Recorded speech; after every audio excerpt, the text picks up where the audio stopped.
a planned vacation to the east coast of Malaysia, to the city of Terengganu, this family rented a bungalow for 2 nights, only to fall into the hands of an eerie nightmare they will never forget. Welcome to Storytime.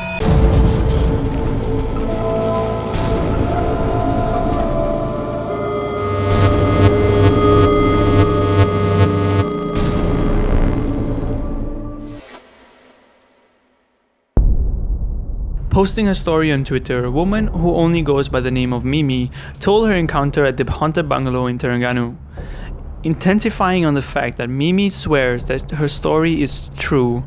She urges those on Twitter to tweet on some other blog if they think she isn't telling the truth. Mie Mie and her family decided to head to the city filled with beautiful islands surrounded by beautiful beaches, known as one of the most famous tourist destinations in Malaysia.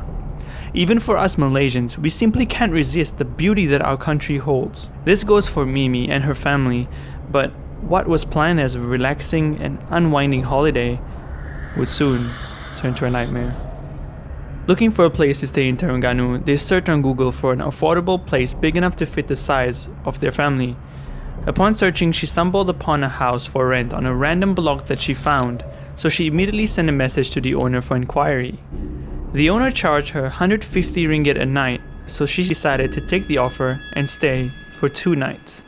On the first day of their vacation, they followed the location given by the owner via GPS. As they arrived in Terengganu and were about to reach the house, they noticed that the road leading to the house was oddly narrow, suggesting that this house was secluded.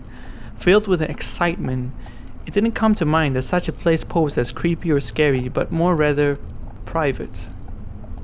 When they reached the house, they were thrilled to see how large the house was and couldn't wait to explore every inch of the place. It was a 2-story bungalow house that sat almost completely away from the city in a very rural and private area, surrounded by only partially dense forest. When everyone rushed into the house eager to see the inside, Mie Mie's mother stood outside and started walking around the house. She was reciting a prayer as though she felt something was off about the house, and once she was done reciting, then only she entered the house.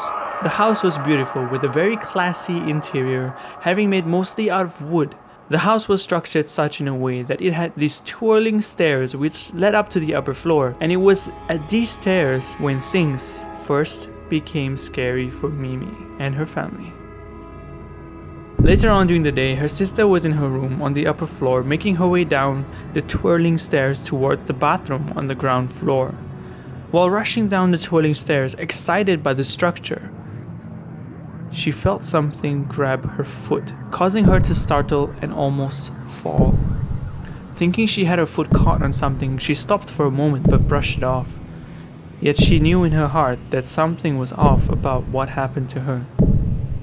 A house filled with 3 bedrooms, having 2 small rooms and 1 master bedroom. Her parents took the master while she and her siblings slept in the 2 smaller rooms. And in the master bedroom was only a double bed and a cabinet. And the cabinet was made from thick wood and was rather large, about 6 feet in height. And next to it was a decorative vase with a small flowering plant inside. At that moment, her mother was just about to start praying as she unfolded her praying mat and laid it on the floor, when something shocked her. The vase fell to the ground and onto the praying mat.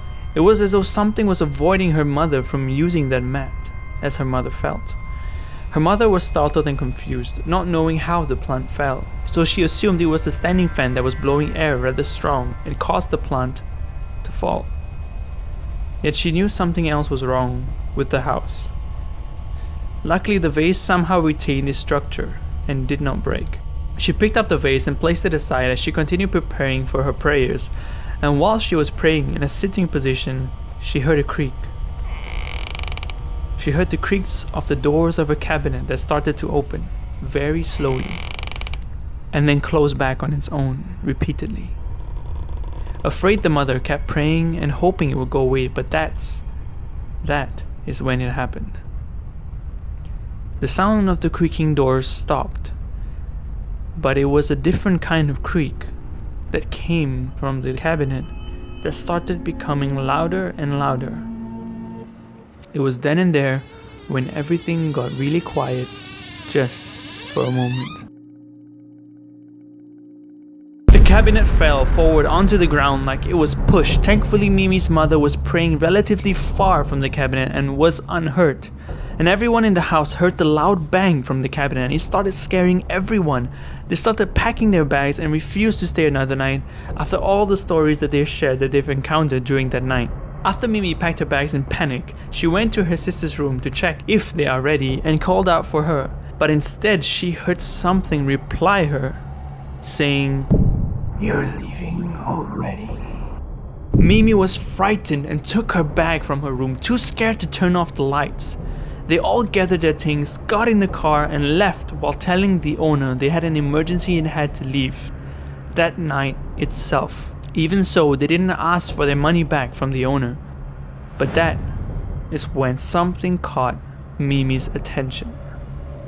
As they were in the car, she turned back to look at the house as they were driving away, and that's when she noticed she hadn't turned off the light in her room. But then and there, at that moment, she saw someone in the house turn the light off, right in front of her eyes as her family drove away. Until today, Mie Mie can't get rid of the eerie voice that asked her, "You're leaving already." This is Wise Defies, and this was another Storytime episode. Thanks for watching.